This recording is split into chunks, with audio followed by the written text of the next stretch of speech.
Et la nature, c'est vraiment un facteur de contagion positive, de sensibilisation. Les gens se posent ensuite plein de questions sur leur acte.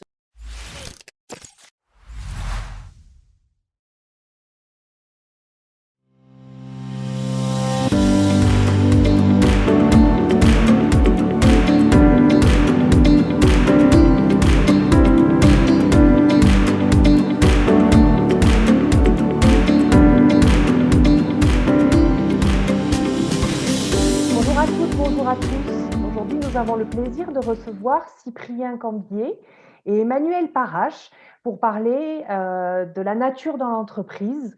Nous avons, je crois, après cette année d'enfermement, bien besoin de respirer un petit peu et Emmanuel et Cyprien ont eu la gentillesse de répondre à notre invitation pour nous parler de leur activité professionnelle.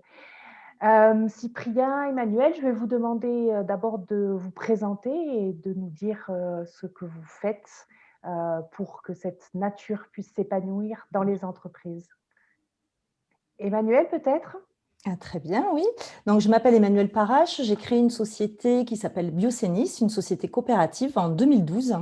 Et l'objectif de cette société, c'est justement d'accompagner les entreprises pour qu'elles puissent intégrer la biodiversité, la nature, dans leurs problématiques, puisque toutes les entreprises sont à la fois dépendantes de la biodiversité et puis qu'elles ont un gros impact également.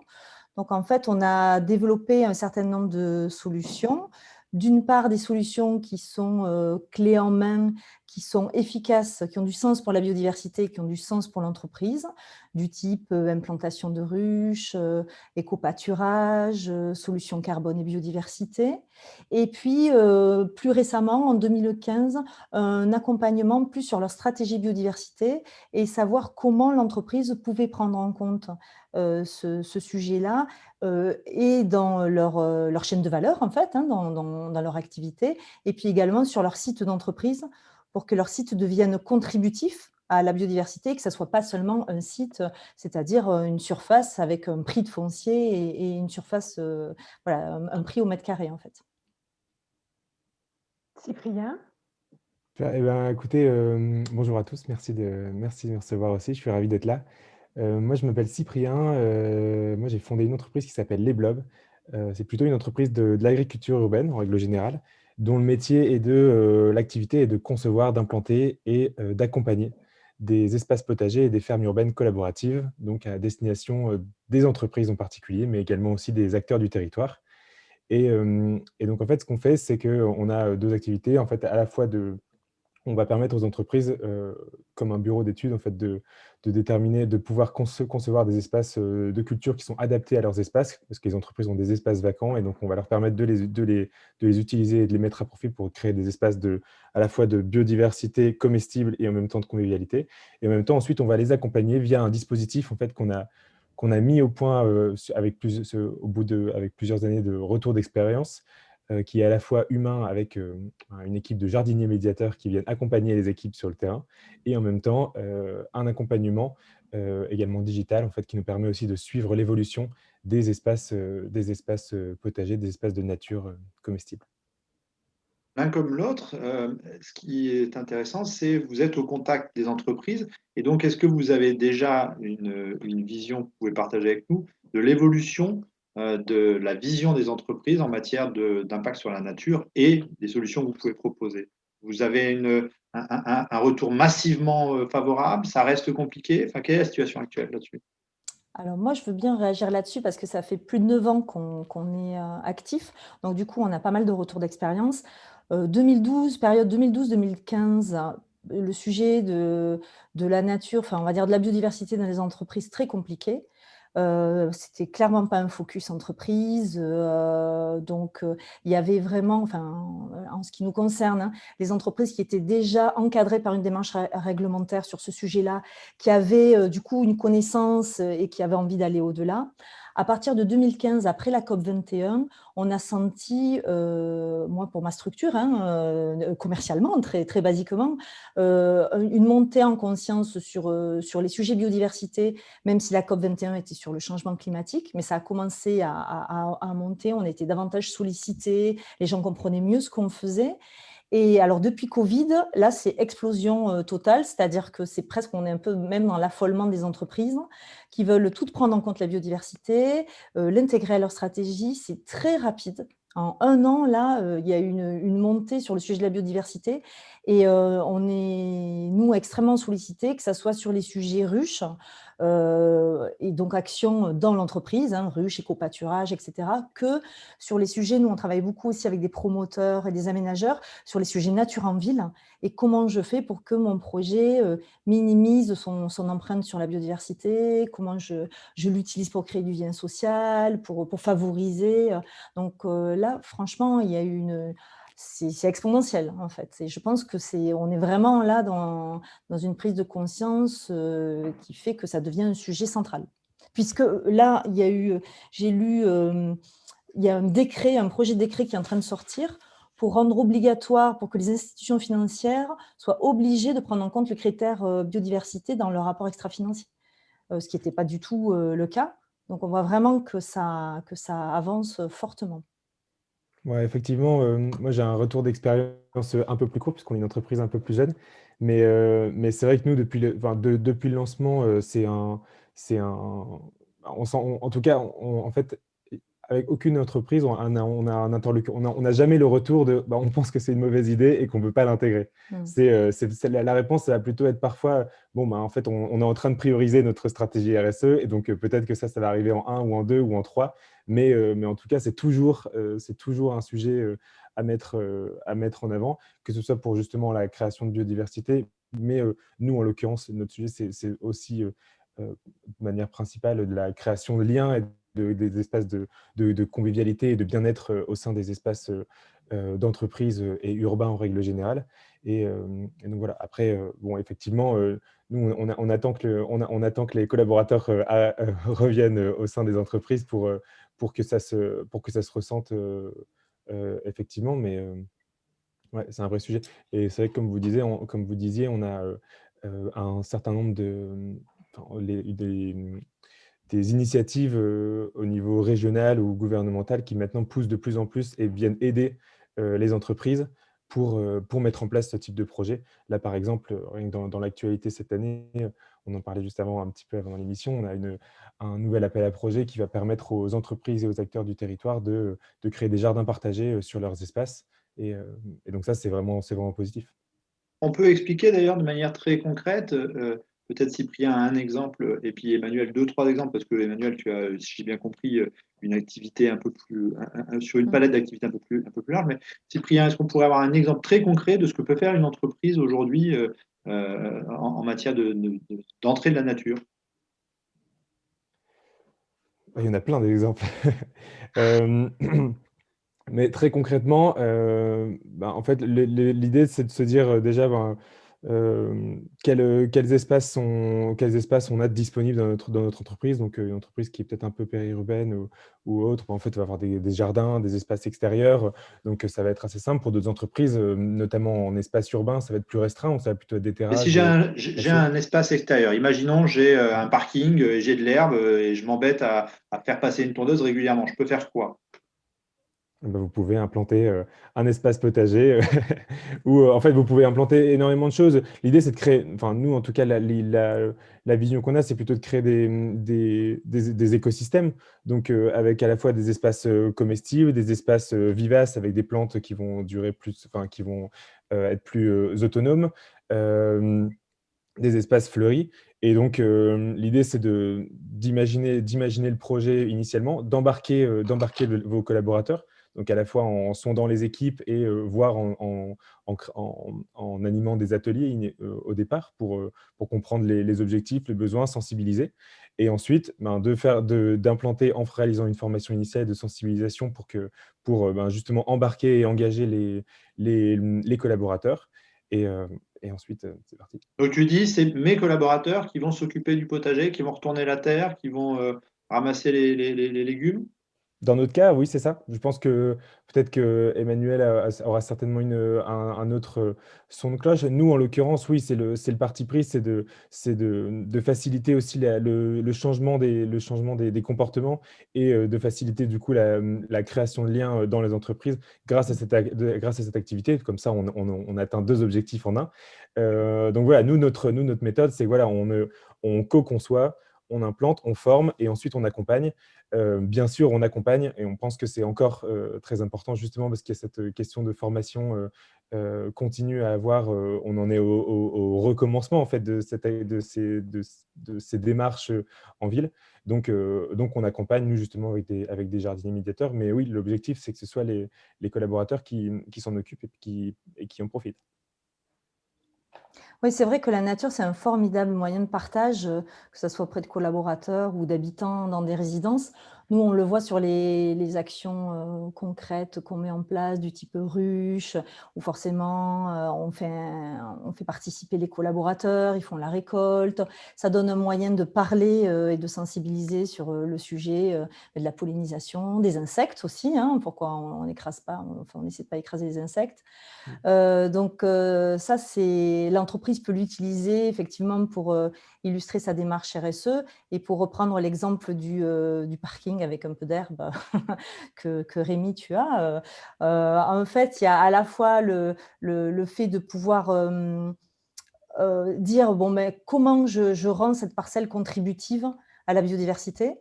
Et ça passe par, qu'est-ce que j'ai autour? Quels sont les enjeux? Et du coup, quelles sont les espèces qui pourraient revenir sur mon site? Et comment je peux travailler? Et là, du coup, on va rejoindre avec Cyprien. Comment je peux travailler mes espaces pour qu'elles reviennent?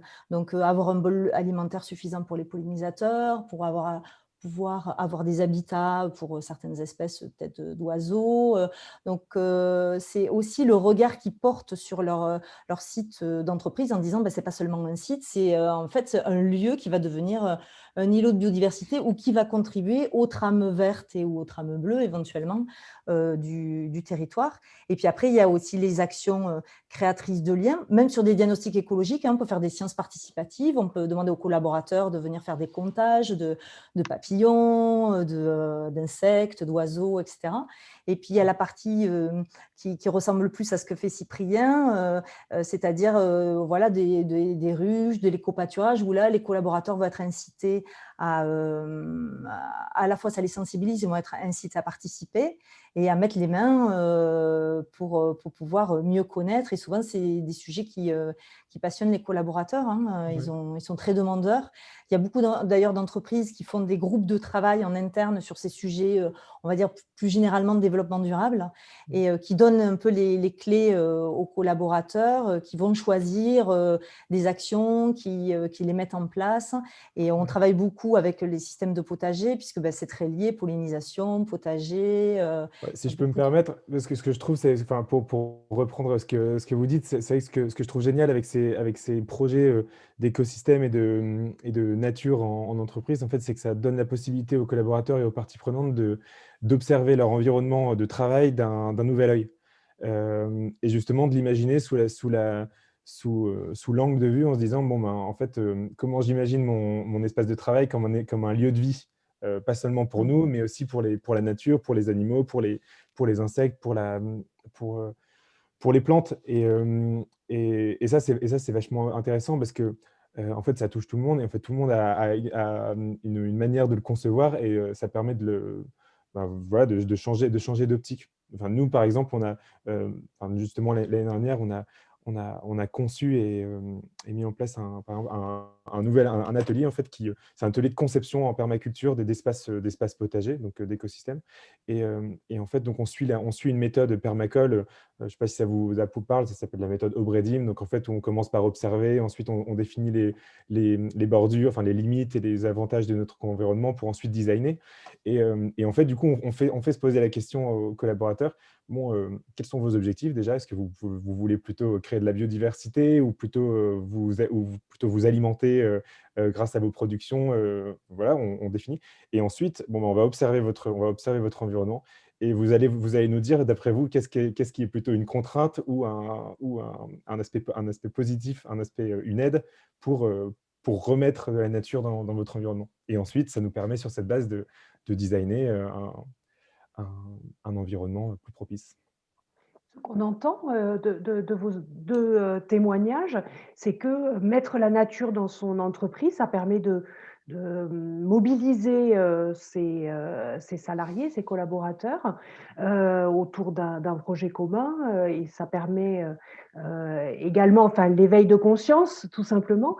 Est-ce que vous avez pu constater que c'était, une première étape, vers un plan RSE peut-être, plus ambitieux, c'était le moyen, bah, de commencer, par cette petite porte-là, peut-être pour aller encore plus loin, dans sa démarche RSE? Alors moi, je l'ai constaté, sur le fait que les portes d'entrée, donc pour aller sur la démarche RSE, elles sont extrêmement différentes. Il y a des entreprises qui arrivent par le social, voilà, et d'autres qui arrivent, effectivement par ces sujets, liés, à la nature, donc plutôt le pilier environnemental, parce qu'elles ont, voilà, cette appétence-là, ou que les collaborateurs ont cette appétence-là. Et effectivement, on arrive, nous, on a des entreprises qui sont arrivées, par exemple en implantant des ruches, et qui maintenant sont en train d'élaborer une stratégie biodiversité en 4 ans. Donc on voit que c'est intéressant, et qui du coup mettent en place, alors je ne sais pas si c'est du coup, non, du moins c'est concomitant, avancent aussi sur leur démarche RSE et structurent les choses.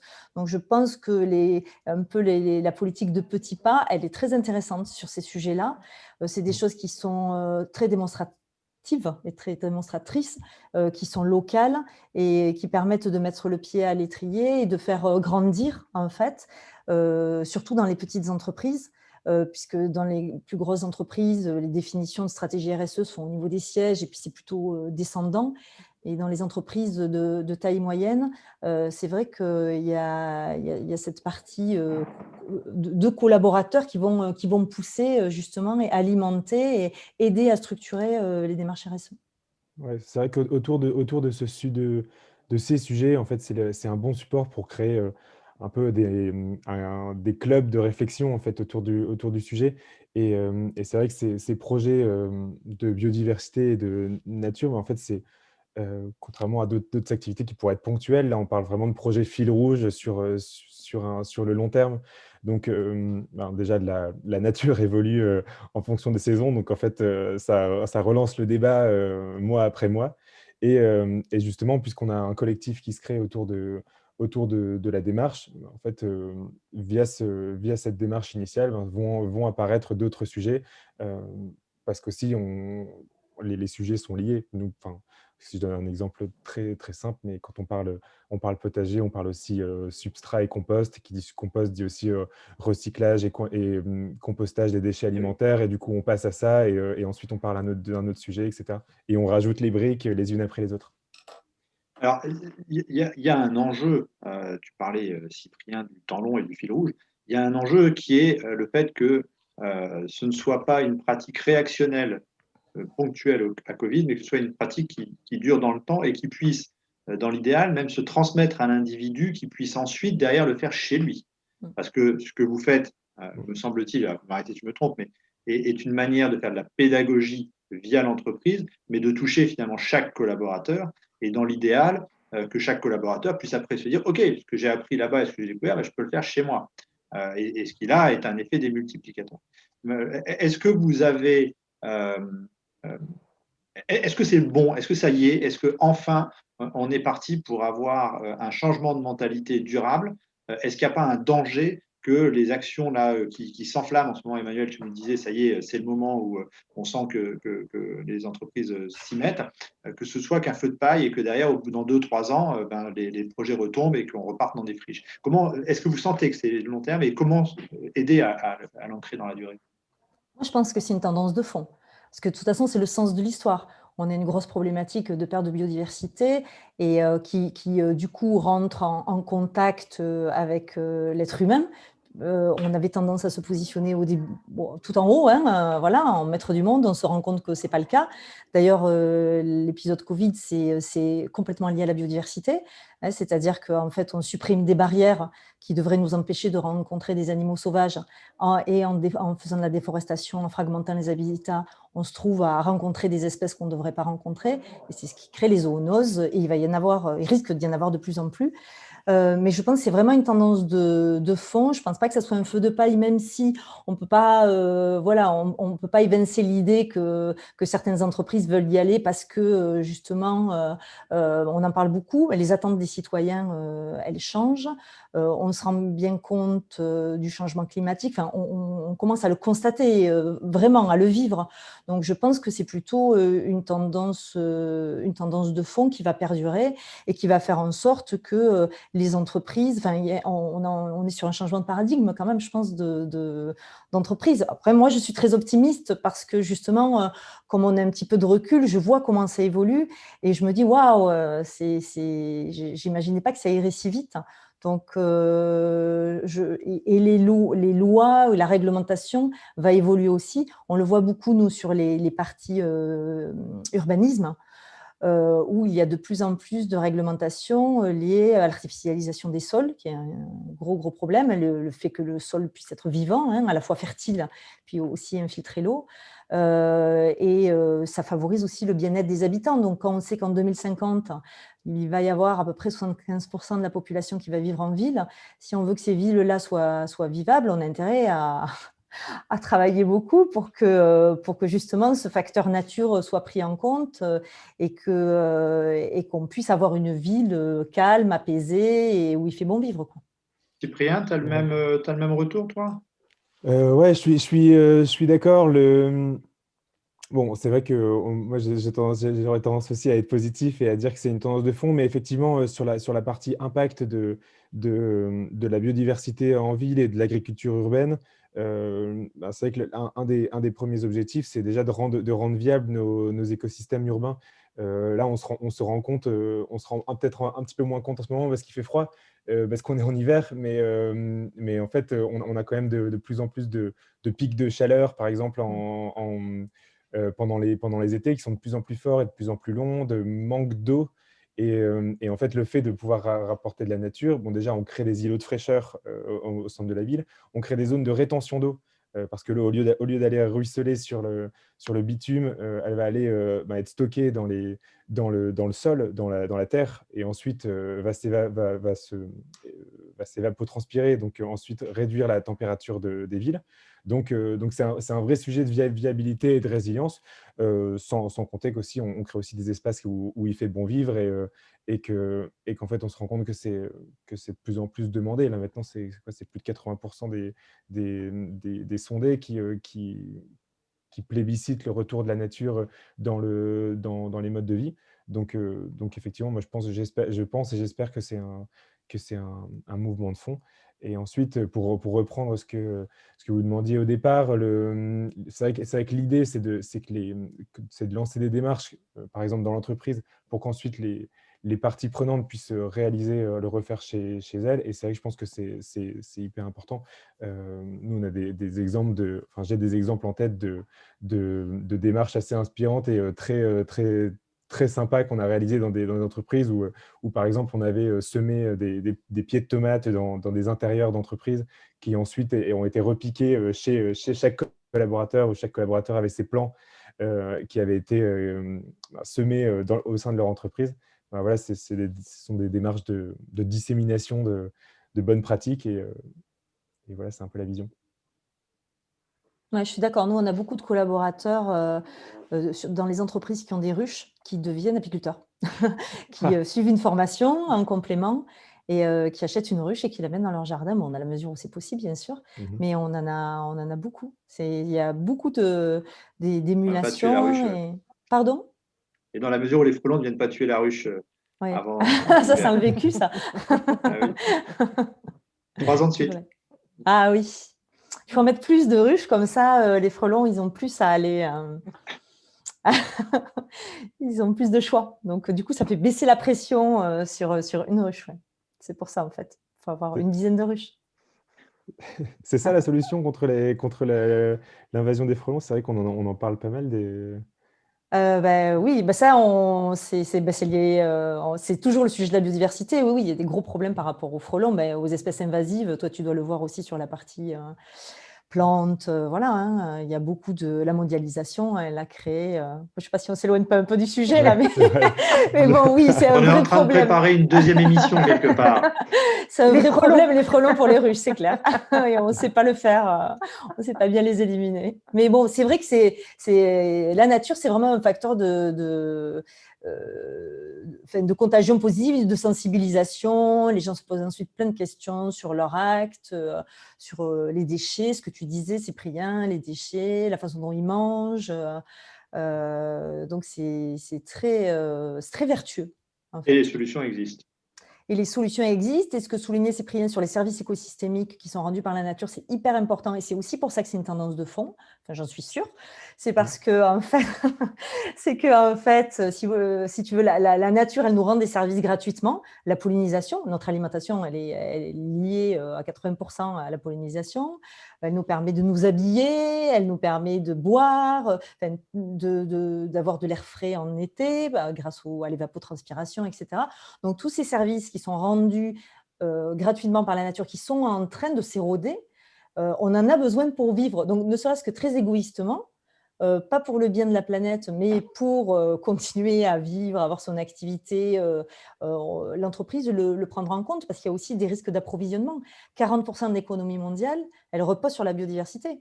Tous les gens qui font des médicaments, qui font du textile, qui dans leur processus industriel utilisent de l'eau ou des matières naturelles, ils sont concernés de par leur activité économique par la biodiversité. Donc, c'est forcément une tendance de fond. Je crois que j'ai bien démontré là. Cyprien, Emmanuel, merci pour cet échange Avec qui plaisir, merci nous beaucoup. C'était un permet plaisir. de faire la démonstration avec la nature dans l'entreprise, qu'on peut concilier poésie et réalisme. Merci à tous les deux et à très bientôt. À bientôt, Merci à merci vous. beaucoup. À Merci, bientôt. au revoir.